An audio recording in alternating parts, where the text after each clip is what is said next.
Good afternoon. Thank you all for coming. I would like to recognize Ambassador Joe Gildenhorn, who is the chairman of our board, and his daughter-in-law, and many friends in the audience. I understand that it is very difficult to get here today because of the events at the Naval War College this morning, and certainly the Wilson Center, and I'm sure everyone here, sends our sympathies to those who were hurt in that incident. I am Jane Harmon, President and CEO of the Wilson Center. We are the living memorial to America's 28th President, Woodrow Wilson, who was inaugurated 100 years ago. He is the only PhD ever to be our president, and his interest in scholarship as well as policy is what informs the activities here. We are a nonpartisan convening space where all ideas are heard and where we try to produce actionable ideas for policymakers, not just in the United States, but around the world. And in that spirit, we are delighted to welcome our very good friend, Anwar Sadat, and his delegation back to the Wilson Center. Some of the people on this delegation have been here before. Anwar has been here 2 or 3 times.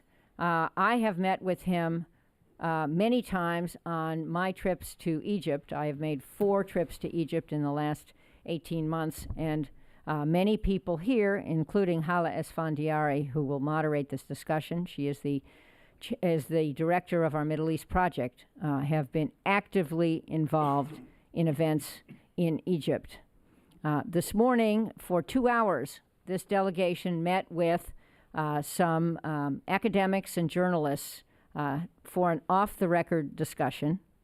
This discussion is on the record, and Hala will explain how she will proceed as soon as I introduce her. And the other members of the delegation who are not sitting here are in the front row, and they will be introduced. And it is very important to me personally that 2 members of this delegation are women, and 1 member of this delegation is a representative of the Muslim Brotherhood. Anwar, you have selected a very diverse and impressive group of people. One last comment on developments in Egypt. The Wilson Center welcomed the Muslim Brotherhood here when Mohammed Morsi was in power. He did not personally come, but Essam al-Haddad, his national security advisor, and a delegation came several times for conversations here.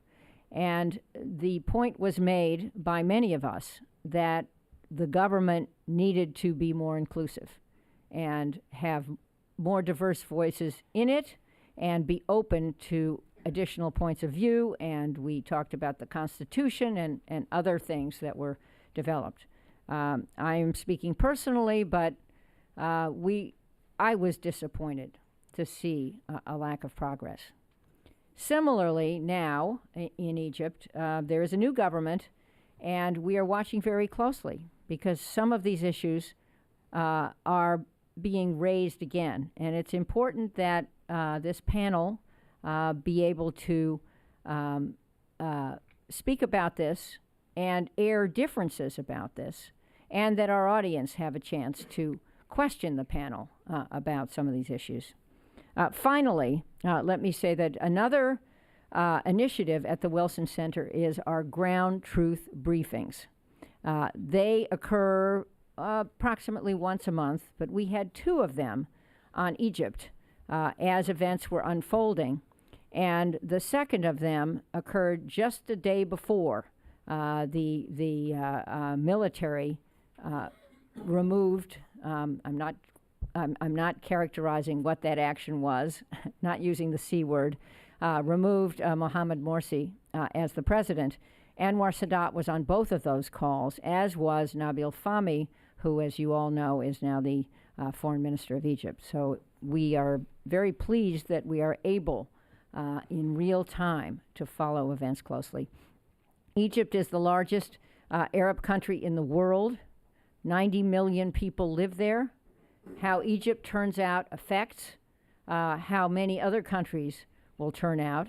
It also is crucially important, and we all believe this, that the population of Egypt live under a government that can provide for its security and its economic prosperity. And so our hope for Egypt is for success, and it is in that spirit that I introduce the fearless leader of our Middle East program, Hala Esfandiari, who has faced her own challenges in her own lifetime, having been imprisoned in Iran, I think most of you know this, for many months, including in solitary confinement in 2007. So please welcome Hala Esfandiari.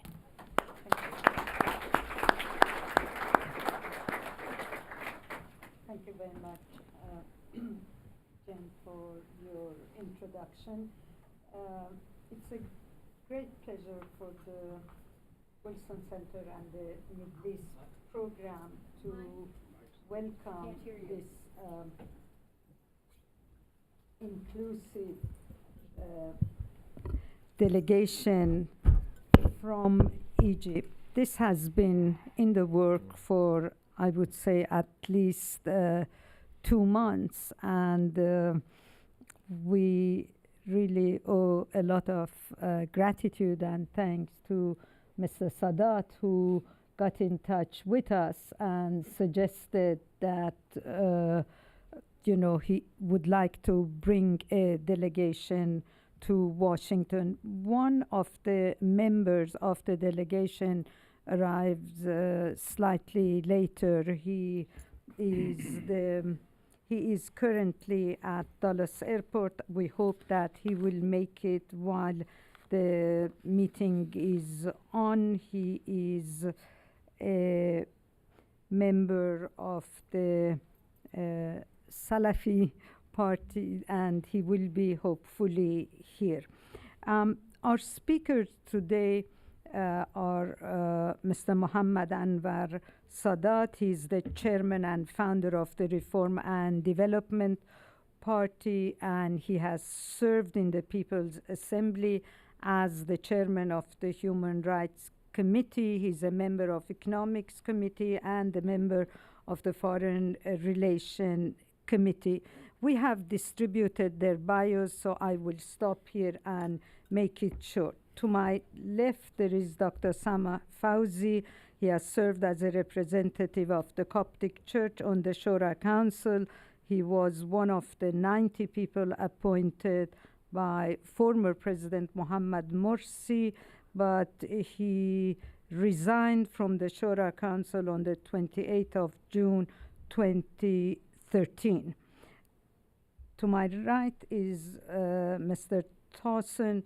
He was the chairman of the Committee of Legislative and Constitutional Affairs of the Shura Council and a member of the Freedom and Justice Party in representing the party in the Shura Council. Those of you who received the invitation, we had Ms. Nelly Yacoub on our program, but we, in the last minute, Ms. Yacoub was gracious enough to offer her seat to Mr. Towson, and the member of the delegations are most welcome to intervene from the floor if they would like to make a comment or add something to the presentation. And the format is as follows. I'm going to ask 2 rounds of questions, and I have asked my speakers to speak no longer than 5 minutes, and with their permission, if it is longer, I'm going to interrupt them so that we have enough time for a very candid and open discussion. My first question to you 3, and I start with Mr. Sadat, go to Mr. Towson, then go to Mr. Fauzi, is that a very simple question.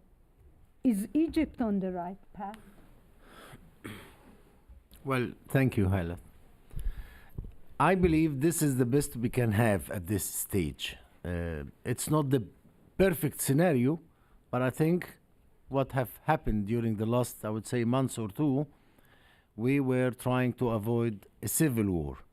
So what the people did actually in the support of the army was the best we can do. We have been all trying to send messages, to give advices to Mr. Morsi and his party and his actually group, but they never listen.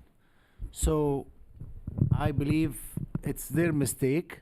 What we have today, as I said, it's a correction of what we did by electing the President Morsi.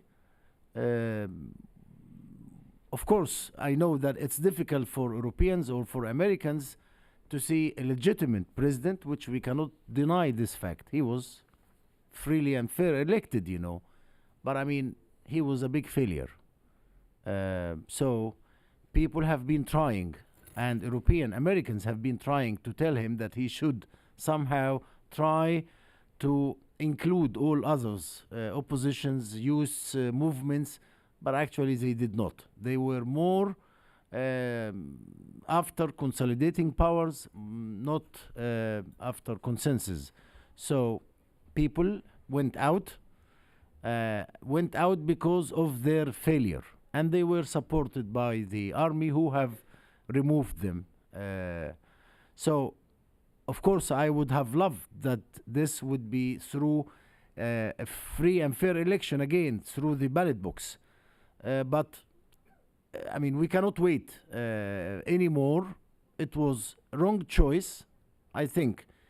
Although we all said, well, we will give it a try, but I think if we would have waited a bit longer, Egypt's identity as a civil state, as a modern state, would have been demolished, disappeared, you know. So I think what happened was a necessity.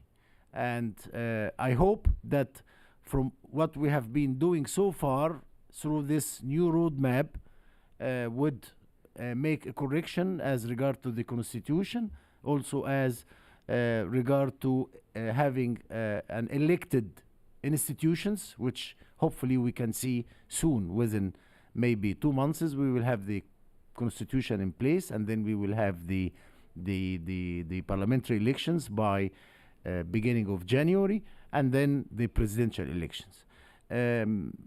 This is actually what happened.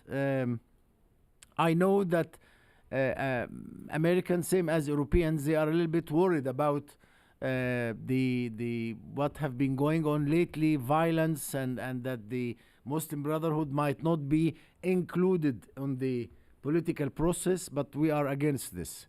And we all believe that as Egyptians, we have to find a way where we could live together in peace, you know, and they should be part of this coming, I would say, political process, as long as they abide by the book and the law and know and refrain from violence.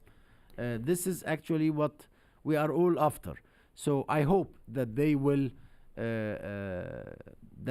understand and realize the fact that now things have changed. Morsi is not anymore, and it was the people actually whom they have decided that enough is enough. We cannot take it anymore. I know that we are trying to create this atmosphere of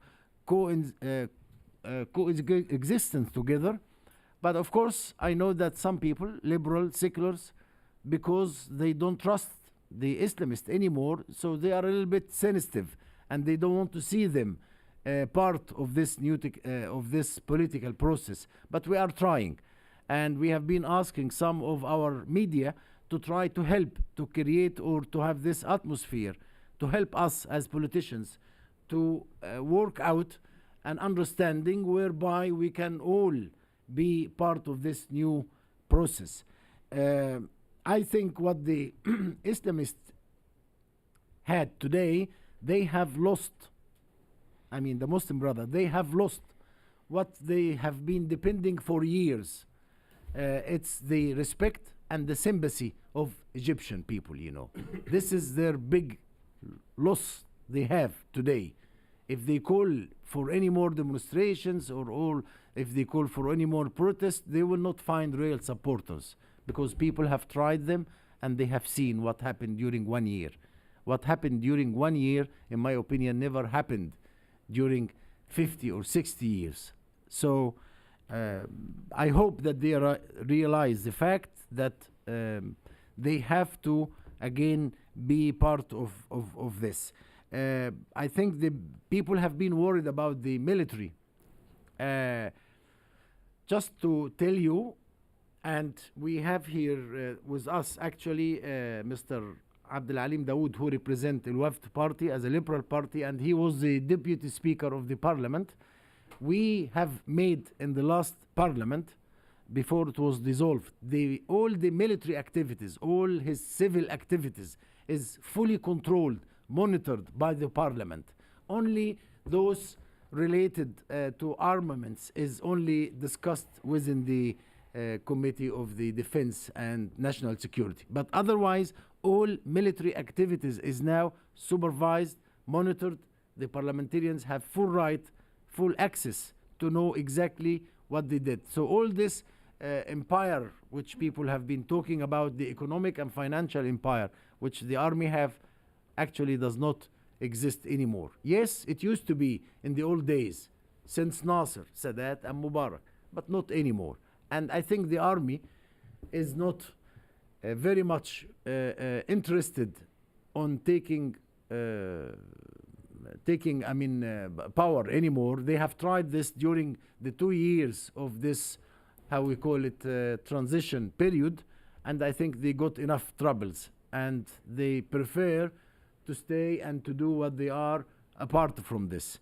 So, of course, all these measures taken against some of the Muslim Brotherhood leaders, detaining or having them in custody, it's all, we have now state of emergency, which we all would love to see it ended soon. It have been extended for another 2 months, but we are all fighting that this has to stop.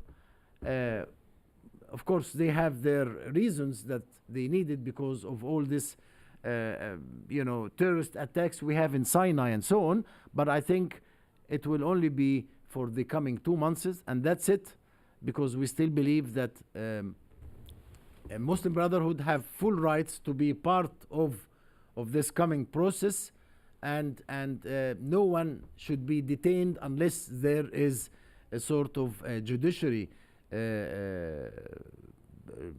decision or ruling, or it all has to be followed by court and by Attorney General, not just as police actions or so on. So, well, I mean, this is just because of time, and maybe I will give chance to others. Thank you very much. Our next speaker is going to speak in Arabic. We have an interpreter in the back who, as he speaks, will interpret. So we hope that you speak slowly so she can catch up with you, and you have 10 دقيقة. By the name of God, the most graceful, most merciful. Honestly, what took place in Egypt, it was a coup, military coup, very clear. And this was against the legitimacy. We had a legitimate president who was elected through very transparent and clean elections. So in any way, there is no reason why to really to have a coup against him, and to by the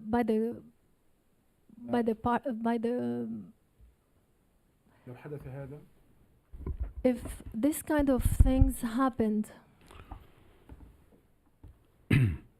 أنا كنت في زيارة لفرنسا في أوائل شهر يونيو. In the beginning of June, I visited France. وكان معي بعض الزملاء. And I had some of my colleagues who were with me. وقيل لنا And we were أن شعبية told الرئيس that الفرنسي the popularity of تدنت the إلى president, 20%. French president, it went down to 20%. هل معنى ذلك لو تظاهر Does that البعض mean that if في فرنسا some كان French يحق people للجيش الفرنسي demonstrated, أن يعزل so الرئيس؟ this give the opportunity or give the right to the French وهل رد the الفعل French army to really have a coup against the president? وهل رد فعل الولايات المتحدة الأمريكية ورد And فعل is الدول the الغربية response of the مناسب لما Western حدث؟ world and the American people, أن يعزل رئيس منتخب؟ is this really appropriate to really get rid of President Morsi? نحن الإخوان المسلمون في مصر The Muslim Brotherhood in نرفض Egypt, التدخل الأجنبي we really refuse any ولا foreign نريد تدخل interference, أجنبي إطلاقا، and we don't want any foreign interference.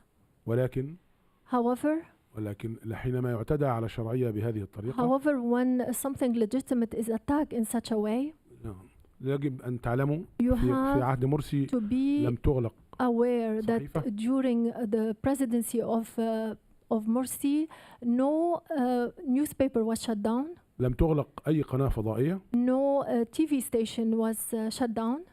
الآن عقب الانقلاب العسكري Currently, أغلقت after جميع the القنوات military الفضائية coup, الإسلامية. all the Muslim TV station were shut down, أغلقت الجريدة and also the newspaper بدون was shut سند down قانوني. without any legitimate and also legal reason. أغلقت جميع مقار الحزب And all the locations or the headquarters of بدون سند قانوني. this party was closed without any support, legal support or legal reason. أودعت قيادات الحزب في السجون. And the leadership was put in prison. Currently, الآن يصاغ دستور we are in the process of putting or creating a constitution معينين by 50 people who were appointed. حينما صيغ دستور 2012 during the creation or the writing of the constitution in 2011, صاغته هيئة منتخبة. there was a committee that was elected that put this constitution. وكانت تذاع جميع جلساتها على الهواء. And all their meetings were announced publicly. الآن يصاغ دستور من 50 معينين. Currently you have 50 appointed people who are in the process of writing a constitution. أقصي فيه في اللجنة التيار الإسلامي كاملا. And the Muslim groups were completely يعني آسف ممثل بعضوين. I believe that they have only 2 representatives من ال50 out of the 50. الآن Currently, الخروج من المأزق to get out of this crisis, لا يمكن أن يكون إلا بالاحتكام إلى الشعب. it can only be done by listening to the people. ممكن طرح الأمر على استفتاء شعبي. Probably we can have referendum. نحن لا يعنينا مرسي We are بقدر not ما تعنينا concerned الشرعية. about Morsi as much as we are concerned about the legitimacy. فإذا طرح الاستفتاء على الشعب So if you have a referendum وقال الشعب كلمته and the people do say what they want, فسننحني للإرادة الشعبية. so we're going to give in to the will of the people. الديمقراطية لا تعرف تجمع عدد من البشر. Democracy does not really see or does not know that a group of people gathered. إنما تعرف صناديق الانتخابات. What democracy is concerned with the ballots. لكم أن تتصوروا أن الذين سقطوا في الانتخابات really imagine that people who lost the elections هم الذين يحكمون مصر الآن. are the people who are in charge of Egypt and who rule Egypt currently. وأن الذين انتخبهم الشعب and people who were elected by the people, by the Egyptian people, هم الآن داخل السجون. they are currently inside of jails. بتهم قد تكون مضحكة. And they are accused of things could be laughable. لا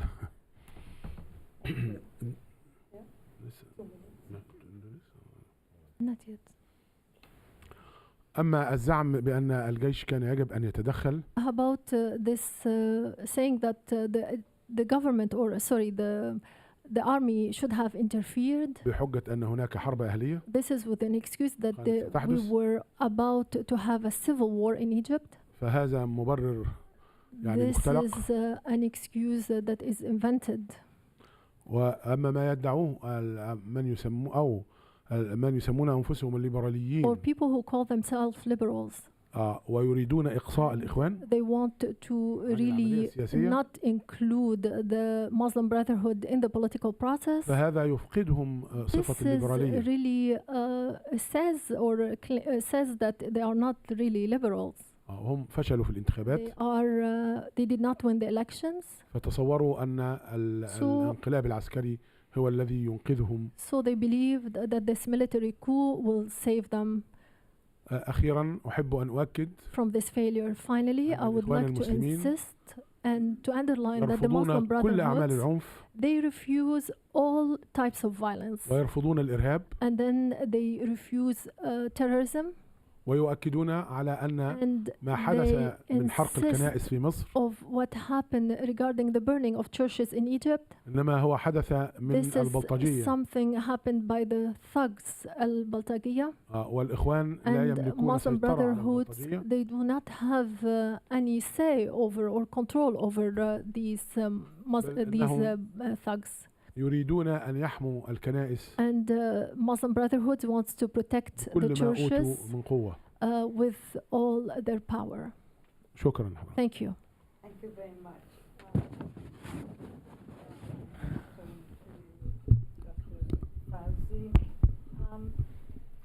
You sense that the government is going to keep the timeline that they have proposed, and also there is a concern that General Sisi might run in the next elections, and we will be back to where we were before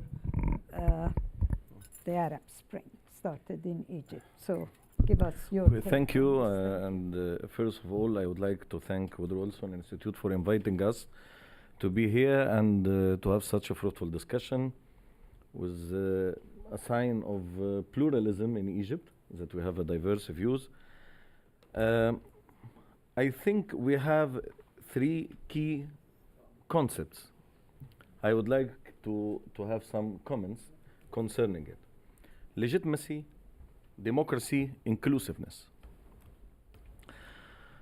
And I was a member of Shura Council before resignation, and I participated with Mr. Sadat in National Dialogue, and I was close actually to the political kitchen during this moment, and I have some insights from within. It's not a matter of slogans, and it's not a matter of conspiracy, but we can say we have information we can elaborate on. First of all, when we speak about legitimacy, we should remember that Morsi won presidency with 51% of votes, and at least half of the voters voted for Morsi because they don't want to vote for his rival. This is one fact, because if he got 13 million in the second round and he got only less than 6 million in the first round, it means that half of the voters voted for Morsi because they didn't want to vote for his rival. If he got his office was just slim, very slim support from people, he has to act as a president for all Egyptians, include people from different walks, and gives them a chance actually to contribute to the building of Egypt. Closely, I haven't seen such a spirit during the governance of Morsi for more than 1 year. I don't want to speak about exclusion of secular or civil or non-Islamic groups, but even when the Islamic blocs, there was some discrimination against Salafist groups which spoke out about what they are facing at the hands of Muslim Brotherhood. And the one who spoke first about the equanization or Islamization of the state apparatus was the Salafist groups, not the secular groups, by the way.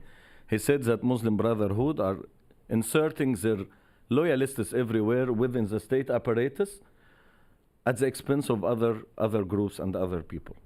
When we speak also about legitimacy, we have to say that if I elect a president He should be governed only by national interest. But the information we have, even from the Islamist advisors who resigned from the presidential palace, they said that we were governed by the supreme guidance of the Muslim Brotherhood, which it means I am governed, I am ruled by unelected body, which I really don't know who they are.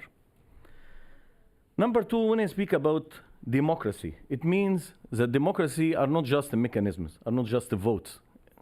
Basically, they are values. I haven't seen any values respected or supported by the presidency. I don't want to speak about the assault on women's rights, the violation of human rights, religious freedoms. I have a lot to say. You said that the Muslim Brotherhood would like to support and guard the churches. I will give you an example.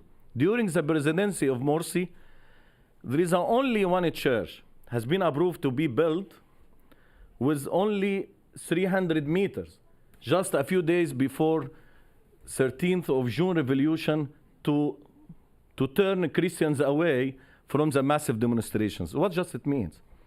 Why Muslim Brotherhood don't change the inherited discriminatory laws against the Christians, while they have fully domination over the parliament, over the presidency, over the government? They have everything.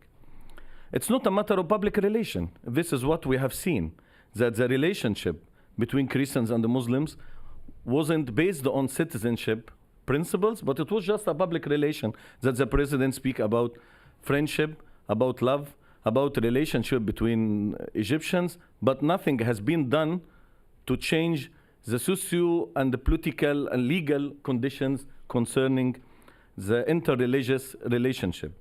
Lastly, inclusiveness is quite an important concept. And I think that one of the most important lessons learned from the experience of Egypt that we should have inclusive political environment, which doesn't exclude everybody. Although we suffered from exclusion from Islamists, but I understand that democracy means inclusion. But inclusions of whom? This is the question. Those who committed violence, those who incited people to do violence, how can I accommodate them within the regime? This is quite important. In any democratic setting, in any democratic country, do you think that it's acceptable for those who committed violence, who incited people to do violence? And I would like to go back to what Mr. Tosso mentioned, that the churches have been burned down by thugs. It's not true, actually, because I have full information about what happened. It has been done by people from local communities incited by Islamists themselves. No matter they are brothers or not, this is not the question. But there is an Islamist group, bloc, supported the Morsi, and they have done it, not against the church only, but against public properties, private properties, courts, police stations, and everything. So I agree with the call for inclusion, and I work on it, actually. I call for it, but inclusion of whom? This is the question. If we accept to have democratic setting based on democratic values, it's open for everybody to participate in, Islamists and the non-Islamists, and I'm against any kind of exclusion of anybody. But we have to agree that we haven't a chance to use violence. We have to stop violence. We have to start a peaceful process within the institution itself, within the state apparatus, with the state institutions. And I would like to say that if we go back to 1 year ago, when Morsi started his presidency, he failed to build political institutions in Egypt. He failed to hold an election. He failed to have an acceptable popular presidency in Egypt. He failed to make any momentum on the economic track. Those who took to street, flooded the streets in Egypt, didn't only protest the failure of governance of Morsi politically, but also socio-economically. They protested the failure of economic policies made by Morsi. I was a member of the parliament, as I mentioned. I haven't seen any change. I haven't seen any steps taken by Muslim Brotherhood to fulfill the commitment of 25th January revolution. Where's the policies, where's the laws to support social justice? Where's the policies to support equity? Why is they done enact new laws to better the economic conditions of people in Egypt? Who prevented them? Why is they turning their back away from the massive populations who are suffering economically and calling for better economic chances, and focused on only their conflicts and the quarrel with judiciary, sometimes with Christians, other times with other groups? They spent the most of they wasted actually the work of the parliament, not to fulfill the commitments of the 25th revolution, but to make and sustain their dominance in their society by making their problems with other institutions, with other political powers. I don't want to speak too much, but we can. Yeah, we'll we'll get back to you. Thank you very much. So you heard three more or less different point of views, two more similar to one another, one very different. And I must say that since the overthrow of President Morsi, this is the first time that we are having in this town a representative of the Freedom and Justice Party, and I'm very happy that you are here, and I'm thankful to Mr. Sadat that put this group together. So let me open the floor to question, but very short questions, please, because we have 20-minute time, and we would like to have really a discussion which is substantial, and brief answers also at my end. Yes, the gentleman here. Can you also identify yourself? Thank you. Thank you very much. I'm Benjamin Tu, a retired American diplomat, and my question is primarily to Mr. Sadat, but the others might wish to speak as well. It's a two-part question about the decision-making of the military leading up to their removal of Mr. Morsi.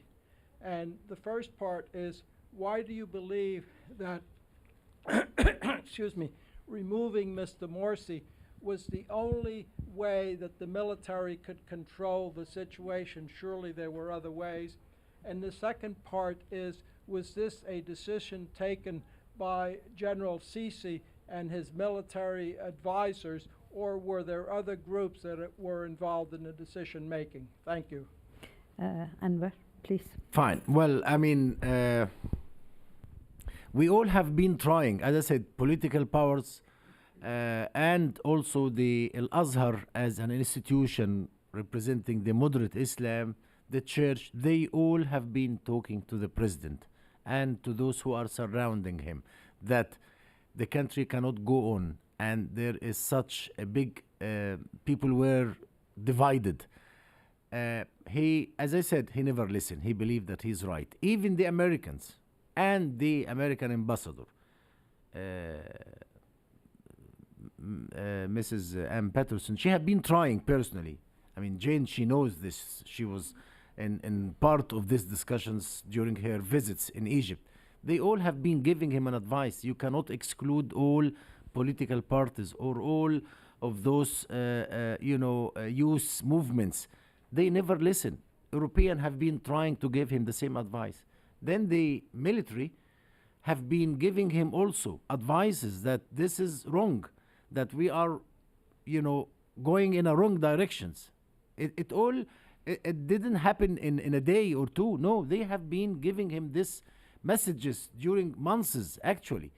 He never listened. He only believes on his own people. He doesn't believe anyone else. The conspiracy theory is very much in their mind. They manage to create enemies everywhere. The judiciary, the media, the Al-Azhar as an institution, the church. They have no friends left. That's why no one actually have cried on him when he left. I mean, those who have been caring about him or they cry on him, only his own people. But the majority of Egyptians, whom usually they support him, they are not anymore caring about him or crying on him. And let me tell you, the difference of Mubarak actually was elected. Of course, it's not free and fair elections as Morsi, of course. But he was elected. But when he was asked to leave, the man left.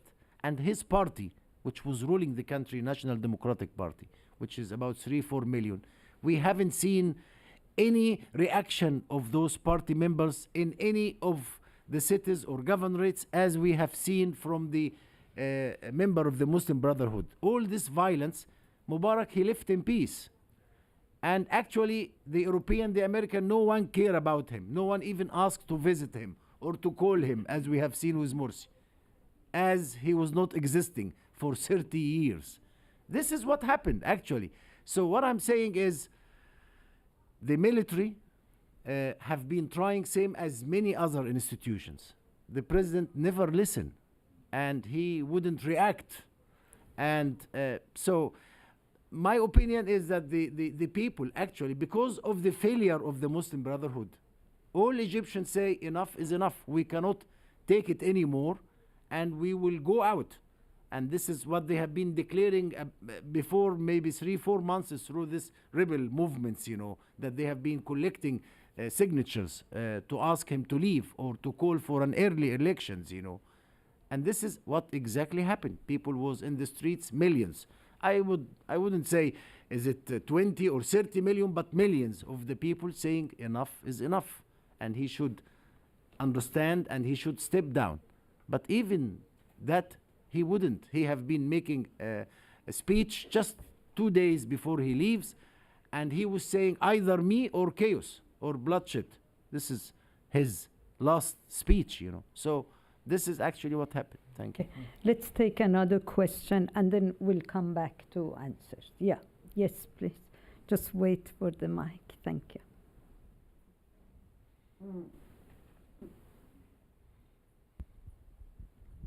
Stanley Kober for Mr. Sadat.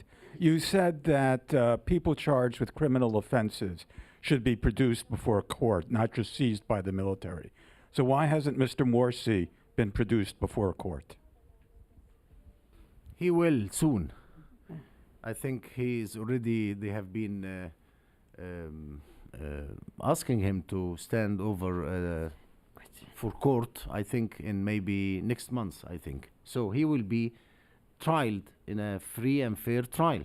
If he proved to be guilty, then he will get a sentence. If not, then they will release him. This is the case now, actually. It's not just that he is detained for nothing. No, there have been charges now, and he is going to stand for court now. And others too. Anyone will prove to be innocent, he will go home. This is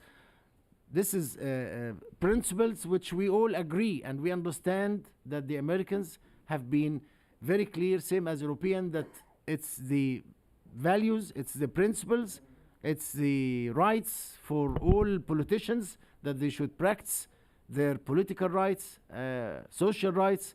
So we agree. I mean, we would like to see also what happened exactly, what is his charges. It's for us. We need to see some, rule of law to apply.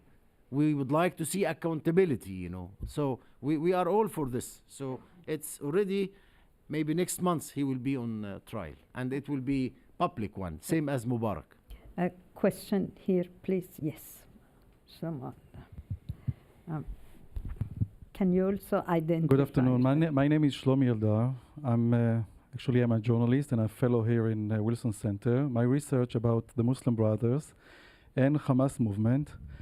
I have many questions, but I prefer to ask only one question, and I think it's very important to ask Muhammad Anwar Sadat. What is your prediction about the peace process with Israeli? Well, I believe Egyptians they all believe in peace, and they all have been saying that we are committed and we respect peace with Israel. This is something have been by Sadat and then Mubarak and even President Morsi. They all have said that we are committed to peace.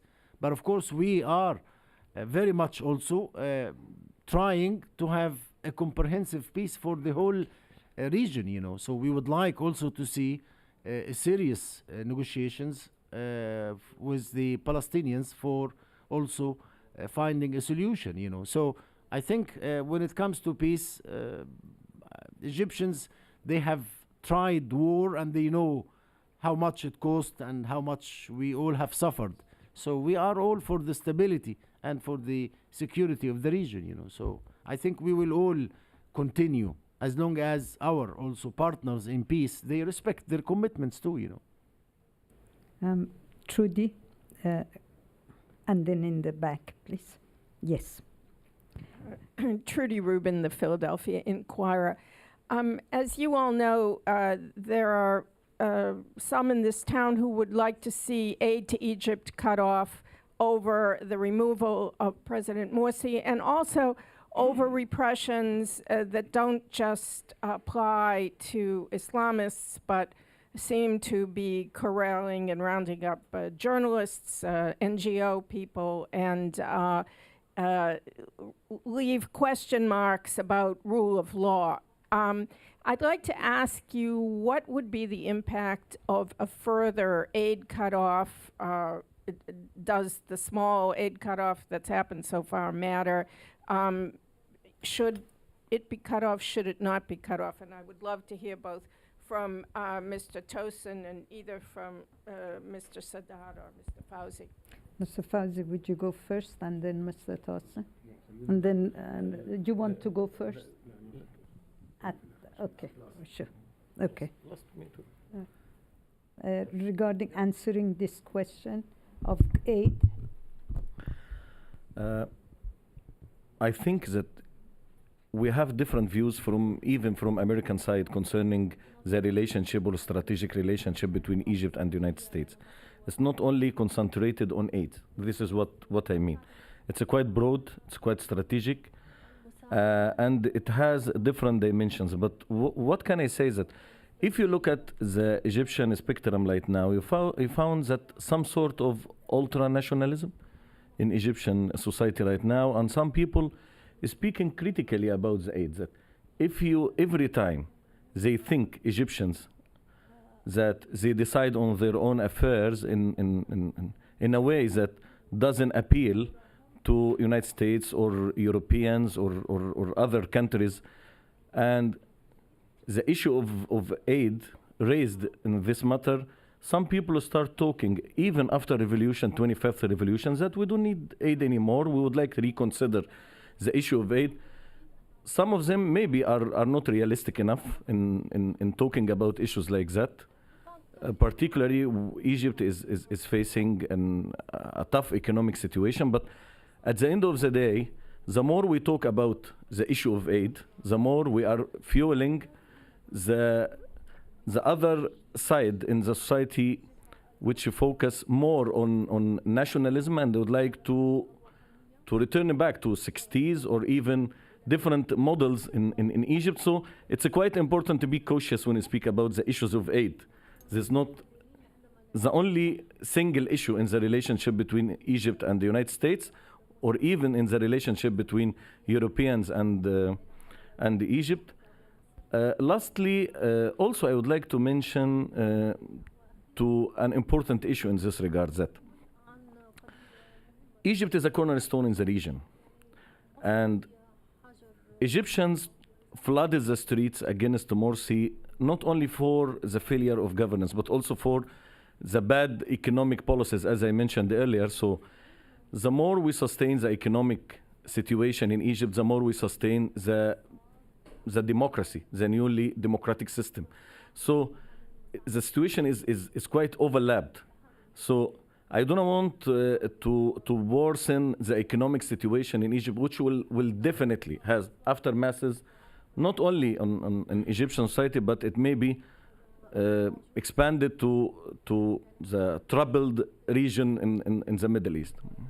Thank you. Very brief questions because we are running out of time. Please. Yes, in the back. Very brief. Thanks. Hi, my name is Amr Qutb with the Middle East Institute. I just spent the summer in Egypt and had the opportunity to monitor everything firsthand.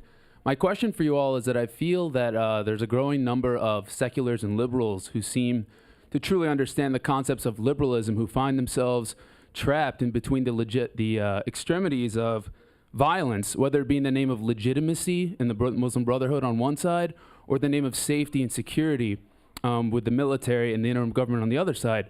So how about these true seculars, these true liberals who were in the streets on January 25th?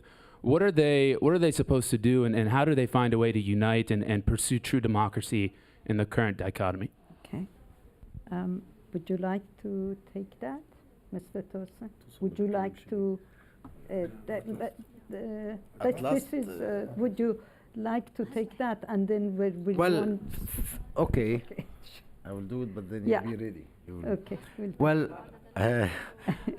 well, first I would say about, to our American friends, about aid. I would say don't threaten by cutting aids to Egypt. This is wrong. I think this is a wrong message to Egyptians. Especially Egyptians have been wondering why all this attentions to our friends, the Muslim Brotherhood, when Morsi was, has to be removed. They have seen, attention and people coming, going, and trying, and he should be there, and he is legitimate. So Egyptians was a bit wondering, what is it? Are they worried about us, or worried about the Muslim Brotherhood, or worried about themselves, about Israel security? What is it? Why all this big attention? Or is it, as some people believe, that there was a big conspiracy when it comes to Sinai and having plans to have an alternative to the Palestinians in Gaza to get a part of Sinai? This was also mentioned, So I think you should stop, our American friends. You have been doing a lot all these years to support Egypt economy, of course, and also military. You should stop talking about or threatening by, I think you should, because what you are doing, you are helping the Egyptian people. It has nothing to do with the regime. Whoever is there, Mubarak or Morsi, or whoever will take over later on, you are supporting the Egyptian people. We even have to think of more opportunities where we could have more strategic cooperation on other areas, educational areas, and also, as our friends was speaking about liberals, seculars, I think we need in Egypt more political and civic education. We need to make people understand how important that they should get engaged with their community, we are lacking a lot of those principles, which we hope that through the American, I would say, institutions, that there could be somehow help on trying to make people understand what rule of law is, accountability, good governance, all these principles, which I'm sorry, we need to somehow to look into it again. It have been proven that we know little about it, especially when it comes to practice. And also we need to somehow start to reform our institutions, judiciary, to be sure that it is a real independent one, same as the police apparatus, which also need a lot of reforms. I think there is a lot of efforts has to be done in Egypt within the coming, I would say, few months, if we would like to see modern Egypt, new Egypt, as we all wish. Thank you.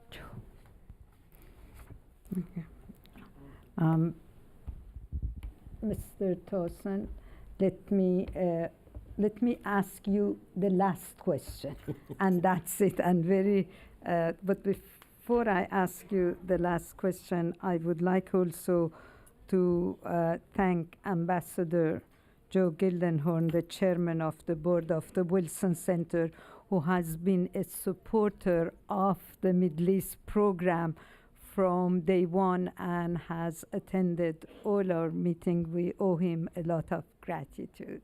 Thank you, Ambassador Gildenhorn.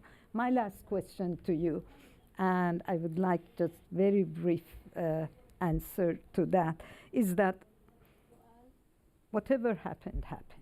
You look back, what do you think, where do you think the Muslim Brotherhood, in all honesty, went wrong to lead to this event? If you sit and think, why did this happen? كلمة. No.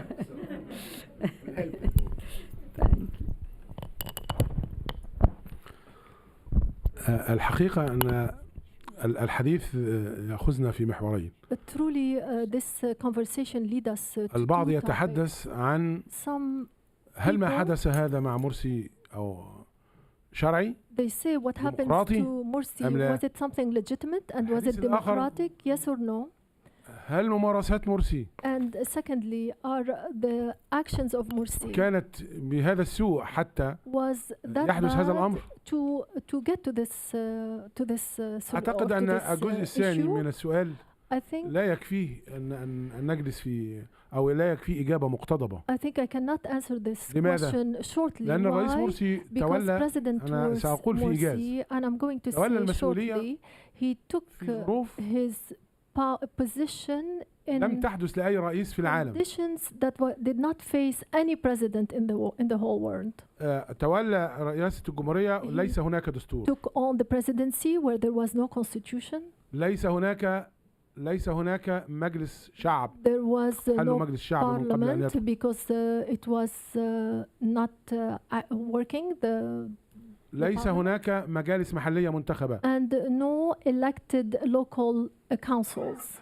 ثم أن المعارضين سعوا من اللحظة الأولى إلى إفشاله. And also he faced the effort of the oppositions to make him fail. بل إنني أعجب من كلام صديقي الدكتور سامح. I'm really surprised by what my friend Dr. لماذا لم Sameh يقر said. البرلمان قانون Why الكنائس؟ does the parliament did not initiate this law regarding the churches? البرلمان استمر كم شهر؟ The parliament was in session only for a few months. وتم حله.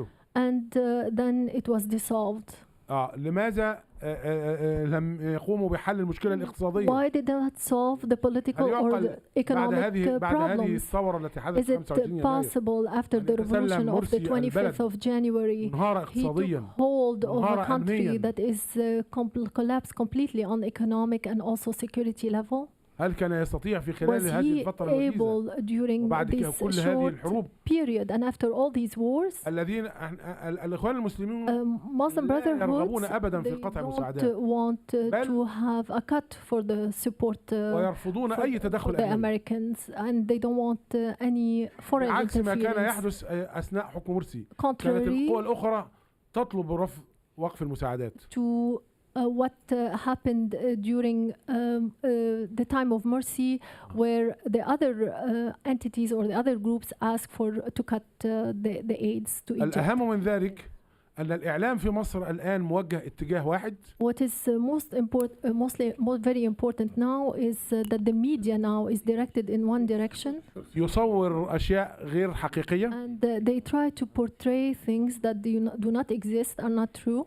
أغلبية الشعب Most لا of the تقبل Egyptian الاعتداء على الشرعية. people, they do not want to be an attack on the legitimacy. وليس كما قيل الآن أن And not الأغلبية what you have heard حتى now, خروج that the حتى خروج majority- ال 30/6 even on the 30th of لم يكن June, بقصد انقلاب عسكري، they did not وإنما want كانت to مطالبهم have a تغيير الحكومة، military coup. However, they wanted a change of government استفتاء على الرئاسة، and to have a referendum regarding the presidency.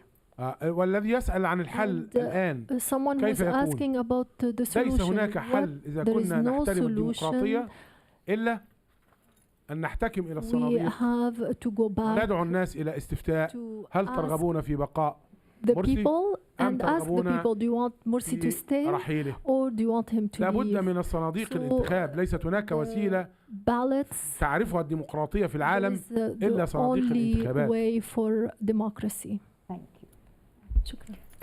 Thank you very much. Before we close the session, I just wanted to introduce the two ladies who are member of the delegation, Ms. Nelly Yaqub. If you would like to say a few words, we'll give you the microphone just for 1 minute, and then also Ms. Fadia Salem, and yeah. Just please, just 1 minute. Thank you. ممكن دقيقتين. كل ما ذكره الأستاذ توسون Yes, everything that Mr. Tosin has mentioned لا يمثل الحقيقة على الإطلاق. does not represent the truth at all.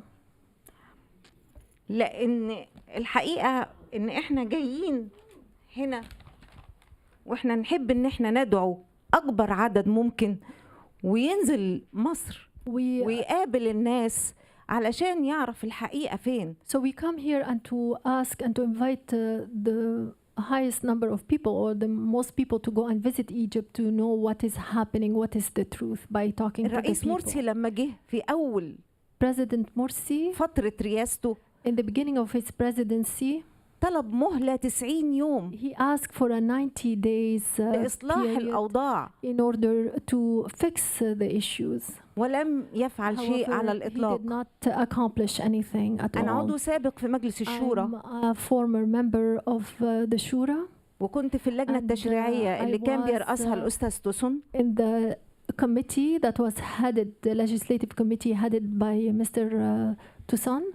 وأي قانون And, كان بيناقش law that was discussed, كان يصدر بأغلبيتهم. most of the time they would vote الرد for الأخير And, إن مصر finally, تسير Egypt في خطواتها السليمة is on the right track, ويجب مواجهة العنف والإرهاب taking the right steps, and we have to face terrorism وهو واجب and أصيل violence. واجب this is a أصيل very للقوات important, المسلحة وللشرطة. mission for the police and for the army. Thank you very much. شكراً And, جزيلاً. we're just going to go to Ms. Fadia Salem. She was a member of the Shura Council, the representative of Sinai. And she's a very feisty lady, and this is the second time she's here at the Wilson Center. But you just have Fadia. Fadia. فضية سالم عن محافظة جنوب سيناء نائبة في مجلس الشعب السابق. From the southern part of Sinai and previously member of the Shura. طبعا أنا عايزة أقول أن احنا الشعب مصر نحترم الديمقراطية وإرادة الشعب. I want to say that in Egypt we respect democracy and the will of the people. ولكن لا نقبل However, we do not رئيس accept منتخب من الشعب an elected president by the people يكون له رئيس who would يحكمه have a president who is managing him من قبل جماعة الإخوان المسلمين by the Muslim Brotherhood. وينفذ تعليماته. He implements their decisions. دي جزئية. طبعا الأسباب اللي أدت لثورة 30 يونيو And of course the reasons that led to the 30th of هي أسباب June كثيرة وعديدة. revolution. There are many reasons for that. أولا أخوانة الدولة. They made the brotherhood like the whole government is brotherhood. كان اختيار المؤسسات ليس عن طريق الكفاءة ولكن عن طريق الانتماء السياسي. Were not appointed according to their competency. However, it's to what political party they belong to. طبعا عايز أقوله تمت محاصرة المحكمة الدستورية. And they did من قبل الأخوان. control the constitutional court by the Muslim Brotherhood. أو تمت محاصرة مدينة الإنتاج الإعلامي من قبل الأخوان المسلمين. And also the media was controlled by the Brotherhood. وتم برضو مع محاربة الأزهر والكنيسة أو المعاداة الأزهر والكنيسة. They made the enemy of the church and also الأزهر. ومعاداة القضاة وأقصاهم. And also they excluded the judges and they made enemies with the judges. وتعيين نائب عام للرئيس وليس نائب عام للشعب وليس من اختيار القضاء ولكن من اختيار الرئيس. And they hired a prosecutors who really answers not the people but the president. تدني وضع المرأة. And women's situation deteriorated. وتم التحرش بالمرأة بميدان التحرير لعدم نزولها للميدان للتظاهر ضد الحكم. And women were assaulted or they were assaulted because they did not participate on the streets against the regime. وأخيرا سيناء التي Finally, أنتمي إليها and I'm part of Sinai, ملأت بالإرهاب is full of terrorism. سواء من أفرج عنهم الرئيس مرسي في قضايا إرهاب Whether acts committed by people who were released by Morsi, تم تفجير شرم الشيخ ودهب وطابة في Dahab, جنوب سيناء Taba, and Sharm el-Sheikh, where there were explosions. وأيضا جاءوا من دول عدة في وأيضاً they سيناء came from different countries to Sinai ليمكثوا في سيناء to live in Sinai, ولم يتم محاربتهم في حكم تولي مرسي. and they were not they did not there was nobody fighting them during the Morsi طبعا وغير regime. تدهور الاقتصاد وتدهور السياحة في Of مصر. course, the deterioration of the economy and no tourism in Egypt. هذا بعض الأسباب التي أدت لثورة These 30 يونيو. are some of the reasons that led to the 30th of June وشكرا. revolution. Thank you. Thank you. Thank you very much. You got a taste of what goes on among the delegation too, you know, the argument that constantly goes. But we are very happy to have been able to provide you with a small picture what is going on all the time in Egypt. And please join me in thanking the delegation and the speaker. Thank you.